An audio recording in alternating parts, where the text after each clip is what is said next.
सार्वजनिक सुरक्षा अधिनियम 1978 के बारे में। यह एक निवारक निरोध यानी प्रिवेंटिव डिटेंशन कानून है।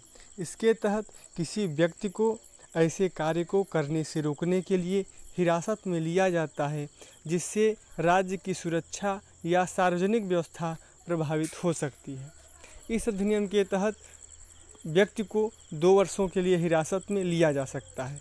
यह कमोबेश राष्ट्रीय सुरक्षा अधिनियम के समान ही है, जिसका प्रयोग अन्य राज्य सरकारों द्वारा नज़रबंदी के लिए किया जाता है।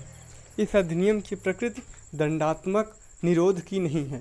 यह अधिनियम मात्र संभागीय आयुक्त या जिला मजिस्ट्रेट द्वारा पारित प्रशासनिक आदेश से लागू होता है।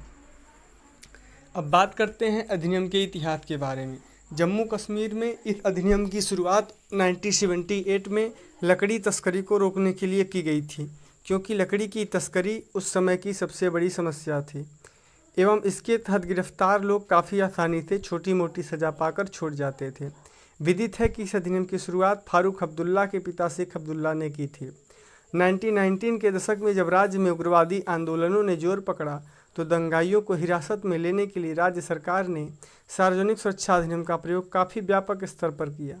ज्ञातव्य है कि वर्ष 2011 में पूर्व तक जम्मू कश्मीर के इस अधिनियम से 16 वर्ष से अधिक उम्र के किसी भी व्यक्ति को हिरासत में लेने का प्रावधान था, परंतु 11 में इस अधिनियम को संशोधित कर उम्र की सीमा बढ़ा दी गई और अब यह 18 वर्ष है।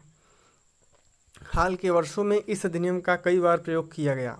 वर्ष 2016 में हिजबुल मुजाहिदीन के आतंकी बुरहान वानी की गिरफ्तारी को लेकर विरोध प्रदर्शनों के दौरान पीएसए का प्रयोग कर तकरीबन 550 लोगों को हिरासत में लिया गया था।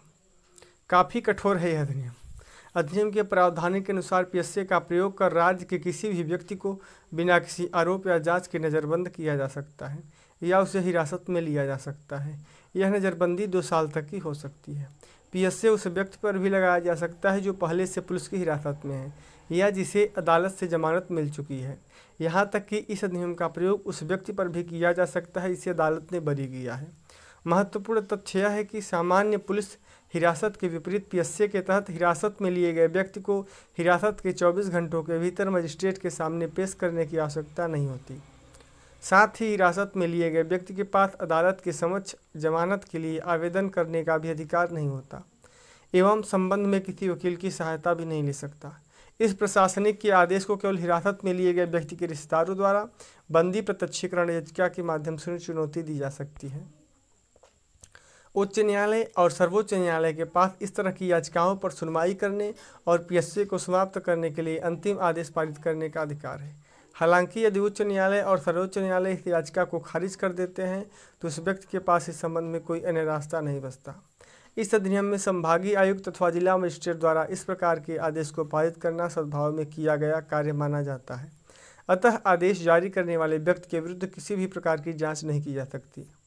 उल्लेखनीय है, बीते वर्ष जम्मू कश्मीर के राज्यपाल ने इस अधिनियम में संशोधन किया था, जिसके अनुसार इस अधिनियम के तहत हिरासत में लिए गए व्यक्ति को राज्य के बाहर भी रखा जा सकता है।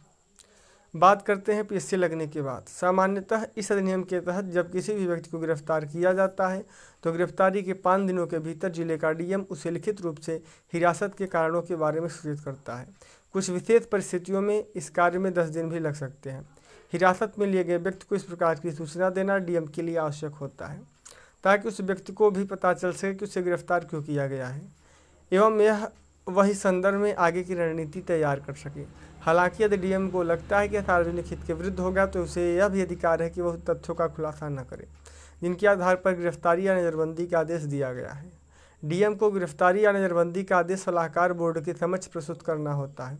इस बोर्ड में एक अध्यक्ष सहित 3 सदस्य होते हैं एवं इसका अध्यक्ष उच्च न्यायालय का पूर्व न्यायाधीश ही हो सकता है। बोर्ड के समक्ष डीएम उस व्यक्ति का प्रतिनिधित्व भी करता है और यदि व्यक्ति चाहे तो बोर्ड के समक्ष खुद भी अपनी बात रख सकता है। सलाहकार बोर्ड 8 हफ्तों के भीतर अपनी राज्य को रिपोर्ट देता है और रिपोर्ट के आधार पर राज्य सरकार यह निर्णय लेती है कि नज़रबंदी या सार्वजनिक हित में है या नहीं। इस अधिनियम की शुरुआत राज्य सरकार द्वारा लकड़ी की तस्करी एवं उग्रवाद से निपटने के लिए की गई थी, परंतु वर्तमान में इसका प्रयोग व्यापक स्तर पर मानवाधिकार कार्यकर्ताओं, पत्रकारों और राजनीतिक विरोधियों के खिलाफ किया जा रहा है। समस्या के समाधान के लिए निर्मित इस अधिनियम का दुरुपयोग होने के कारण अब यह एक खुद समस्या बन गया है। अतः आवश्यक है इस अधिनियम में जल्द से जल्द संशोधन कर इसे पुनः आतंकवाद एवं उग्रवाद के विरुद्ध एक समाधान के रूप में प्रयोग करने हेतु स्थापित किया जाए। थैंक यू दोस्तों, हमें उम्मीद है कि आप लोगों को यह एक्ट अच्छी तरह से समझ में आ गया होगा। धन्यवाद।